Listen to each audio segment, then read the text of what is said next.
इन तीनों प्रोजेक्ट से जो रेलवे का एक बहुत ही इम्पोर्टेंट कॉरिडोर है, वो कॉरिडोर जो हमारा पूर्वांचल से मुंबई को जोड़ने वाला कॉरिडोर, पूर्वांचल से मुंबई को जोड़ने वाला, वाराणसी, प्रयागराज, नीचे आ जाओ सतना, फिर और नीचे आ जाओ आपके खंडवा से नीचे भुसावल, जलगांव, मनमाड और नासिक होते हुए मुंबई। ये जो कॉरिडोर है, इस कॉरिडोर में कैपेसिटी चाहिए क्योंकि और नई गाड़ियां चलानी, इंडस्ट्री आ रही है तो उसके लिए कंटेनर्स का मूवमेंट, रॉ मटेरियल का मूवमेंट, फिर किसानों का बहुत बड़ा जो फार्मिंग बेल्ट है नासिक में, जो पूरा खानदेश एरिया में, उत्तर महाराष्ट्र में जो कंप्लीट किसानों का फार्मिंग बेल्ट है, उसमें कैसे हम एग्रीकल्चर प्रोड्यूस को और तेजी से ट्रांसपोर्ट कर सकते। तो ये सारी चीजों को देखते हुए एक विस्तृत योजना बनाई गई थी इस पूरे कॉरिडोर का। मुंबई से लेके वाराणसी तक कंप्लीट सर्वे किया गया था और जहां जहां जो इम्प्रूवमेंट करने की जरूरत है वो इम्प्रूवमेंट करने के हिसाब से प्रोजेक्ट्स बनाए गए। तो कई छोटे छोटे प्रोजेक्ट्स थे जो कि मंत्रालय के लेवल पर अप्रूव हुए और ये 3 बड़े प्रोजेक्ट्स कल कैबिनेट में हुए। ये 2773 करोड़, फिर भुसावल से Khandwa 3rd and 4th line 3514 crore, फिर मानिकपुर से प्रयागराज 3rd लाइन ये है 1640 करोड़। ये आपके साथ डिटेल शेयर कर दिए गए। और इंडिविजुअल प्रोजेक्ट्स की बात अगर करें तो सबसे पहले Manmad Jalgaon 4th line 160 kilometre, ये लाइन जो आपके सामने प्रेजेंटेशन से है यहाँ पर, ये लाइन बेसिकली 2 कॉरिडोर्स को सपोर्ट करती है। एक तो पूर्वांचल से मुंबई के कॉरिडोर को सपोर्ट करती है, दूसरा हावड़ा से कोलकाता से मुंबई वाला कॉरिडोर भी इसी प्रोजेक्ट का उपयोग करता है। इसीलिए इस प्रोजेक्ट से एक सिग्निफिकेंट कैपेसिटी ऐड होगी, और साथ ही साथ कई जगह शहरों को डीकंजेस्ट करने का भी साथ। इसका डिजाइन इस तरह से किया जा रहा है कि एग्जिस्टिंग जो जंक्शन है या एग्जिस्टिंग स्टेशन है वो भी डीकंजेस्ट हो। जब आप किसी एग्जैक्ट स्टेशन की डिजाइन देखोगे जो इस प्रेजेंटेशन में है, शायद नहीं आ पाएगी, लेकिन जैसे भुसावल खंडवा वाला मैं आपको दिखाऊंगा, दिखाई देती है, तो इसका सिग्निफिकेंट इंप्रूवमेंट। फिर जो महाराष्ट्र के पोर्ट्स हैं, उन पोर्ट्स विशेषकर जो वाटर पोर्ट बनेगा और जेएनपीटी ऑलरेडी है और रोहा पोर्ट भी एक और, इन पोर्ट्स का ट्रेलर के साथ कनेक्टिविटी बहुत बढ़ी है। चाहे उसमें एग्रीकल्चर का सामान हो, चाहे दूसरे प्रोडक्ट्स हो, इंडस्ट्रियल प्रोडक्ट्स हो, उन सब के लिए पोर्ट की कनेक्टिविटी सिग्निफिकेंटली इंप्रूव हो जाएगी। अभी हाल ही में आपकी जानकारी में होगा, एक बहुत अच्छा एक्सपेरिमेंट किया था नासिक में, शेतकारी समृद्धि रेल। शेतकारी समृद्धि रेल बने किसानों के बेनिफिट के लिए। तो इसमें क्या एक्सपेरिमेंट किया, किसानों ने बताया हमको कि पूरी गाड़ी हम बुक नहीं करता। तो जैसे किसान रेल का जो हमारा एक्सपेरिमेंट था, उसमें पूरी गाड़ी बुक करनी पड़ती थी, पूरी गाड़ी बुक नहीं करती। तो फिर पूरी गाड़ी बुक नहीं कर पाते तो क्या करें? तो फिर हमारे नासिक के जो जिलाध्यक्ष हैं वो और सारे कार्यकर्ता और किसान लोग, हम लोग बैठे, करीब 2 घंटे बैठ के डिस्कशन किया डिटेल में। तो उससे समझ में आया कि भाई किसानों को चाहिए फ्लेक्सिबिलिटी। कोई चाहे तो आधा क्विंटल सामान बुक करना चाहे, कोई चाहे अनार के आधा क्विंटल बुक करना चाहे, कोई प्याज के 4 क्विंटल बुक करना चाहे, कोई सोयाबीन के 10 क्विंटल बुक करना चाहे। तो किसानों को चाहिए फ्लेक्सिबिलिटी। तो इसके लिए फिर हमने क्या किया कि 20 कोच की ट्रेन बनाई। 20 कोच में 10 कोच रखे एग्रीकल्चर प्रोड्यूस के लिए और 10 कोच रखे general coach passengers, 10 coach general passengers के लिए और 10 कोच एग्रीकल्चर प्रोड्यूस के लिए 5 वाली जो है। तो उसमें बुकिंग फ्लेक्सिबल वे में कर सकते। तो ये इतना सक्सेसफुल गया एक्सपेरिमेंट जो फर्स्ट एक्सपेरिमेंट किया वो नासिक से पटना के बीच में किया। नासिक से पटना के बीच में चल रही वो गाड़ी क्लोज टू 200% ऑक्यूपेंसी, इतना उसका पॉपुलरिटी है अभी।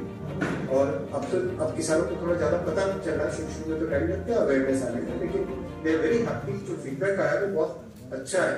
तो अब ये लाइन की जब कैपेसिटी बढ़ेगी तो इस तरह की और भी कई ट्रेनें चला सकते हैं और उस एक्सपेरिमेंट को ऑफकोर्स देश में आगे जगह ले जा सकते हैं। ये था पहला Manmad Jalgaon fourth line, 160 kilometre है, 2773 किलोमीटर। इंटरेस्टिंग फैक्ट है, इसमें जो एडिशनल कार्गो आएगा वो कार्गो 21 मिलियन टन है और वो कार्गो हाईवे से रेल की तरफ शिफ्ट होने के कारण 1 करोड़ लीटर डीजल हर साल बचेगा देश का। 1 करोड़ लीटर डीजल देश का बचेगा हर साल एवरी। जस्ट छोटा सा स्टडी आपके लिए, डीकंजेस्ट होगा पूरा का पूरा ही। सेकेंड आते हैं भुसावल से कटवा, third and fourth line 131 kilometre. इसमें अगर आप देखो प्रेजेंटेशन में, अगर देखोगे आप भुसावल से कटवा वाले में, भुसावल पे अगर आप देखोगे आपको दिख रहा होगा तो बस इस या इधर के सामने है क्या ये सब चीजें ये दिखाता हूँ, इस पे दिखाता हूँ, ये दिखाता हूँ आपको। देखो भुसावल पे देखो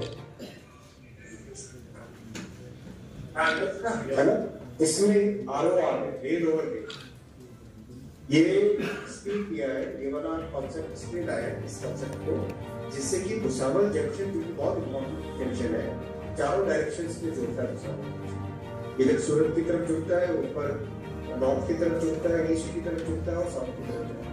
तो भुसावल जंक्शन को डीकंजेस्ट कैसे करें, मैंने आपको इससे पहले कहा था ना कि डीकंजेशन के लिए भी इसमें प्रयास है। तो ये इस तरह के कॉन्सेप्ट भी लाए जा रहे हैं जिससे कि जंक्शंस डीकंजेस्ट। ये थर्ड एंड फोर्थ लाइन, और इससे पहले काफी सेक्शन में ऑलरेडी 4 लाइन्स बन चुकी है। जैसे भुसावल से जलगांव ऑलरेडी 4 लाइन, तो 4 लाइन है भुसावल से जलगांव ऑलरेडी 4 लाइन है। तो इससे हम खंडवा तक जाते जाते 4 लाइन होने से करीब करीब पूरा मुंबई से उत्तर प्रदेश की जो कनेक्टिविटी है via Madhya Pradesh, we complete एक अच्छी सीमलेस कनेक्टिविटी हो जाएगी जो अगली कई वर्षों तक अपने लिए, अगले 10-15 वर्षों तक अपने लिए। ये प्रोजेक्ट भी बड़ा है, 3,514 करोड़ का है और 13 मिलियन टन इंक्रीमेंटल लोडिंग आएगी और 4 करोड़ लीटर डीजल बचेगा साल every year. 4 crore litre diesel बचेगा। Together, these 3 projects will save about 70 crore liter diesel. Pollution कितना बचेगा वो भी सोचना।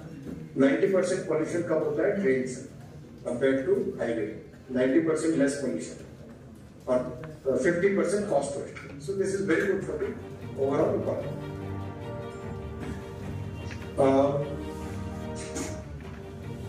कई डिटेल्स आपके सामने दिए गए कि कितना इसमें ब्रिजेस बनेंगे, कितने फ्लाईओवर्स बनेंगे, कितने अंडरपासेस बनेंगे, स्टेशंस वगैरह वगैरह, वो सारी डिटेल्स दे रखी है आपके पास इस टेबल में, ये वाले टेबल में आपके पास है डिटेल्स।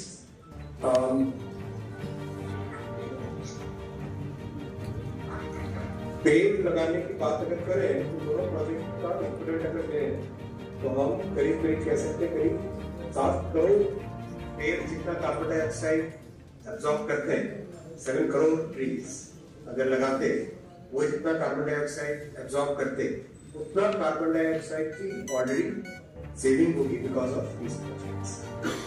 इट्स लाइक दैट, इतना पावरफुल इसका इंसान। उससे बहुत सारी चीजें नहीं सीखने को मिली बिकॉज अपनी नेटवर्क बहुत डाइवर्स है, रेलवे का अपना नेटवर्क बहुत डाइवर्स है। तो उन सब चीजों को सीख के, सब चीजों को इनकॉर्पोरेट करके वर्जन 4 फाइनली अप्रूव हुआ था 16 जुलाई 2024, इसी साल के जुलाई में अप्रूव हुआ version 4। That version 4 takes into consideration all different scenarios. तो जैसे वर्जन 4 RDSO ने अप्रूव किया, तुरंत मैसिव वेहिकल उसमें अभी काम कर रहे हैं। तो 10,000 लोकोमोटिव्स पे एक साथ लगाने का ऑर्डर प्लेस हो गया है। करीब 9,000 टेक्नीशियंस और इंजीनियर्स को ट्रेनिंग दी है। 9,000 बिना ट्रेनिंग के काम कैसे हो पाएगा, राइट? 10,000 लोकोमोटिव्स पे लगाने का काम अवार्ड हो गया है और 9,000 engineers and technicians have been trained for installation of Kavach और करीब 15,000 रूट किलोमीटर्स पे जो स्टेशन कवच है, ट्रैक साइड कवच है, वो सारा का सारा जो लगाना है, मतलब कवच इज लाइक एक टेलीकॉम कंपनी नहीं तैयार करना, टेलीकॉम का पूरा जो नेटवर्क है वो तैयार करना प्लस लोकोमोटिव पे लगाना, इट्स वेरी कॉम्प्लेक्स टेक्नोलॉजी। तो वो सारी की सारी चीजें इसमें हो गई।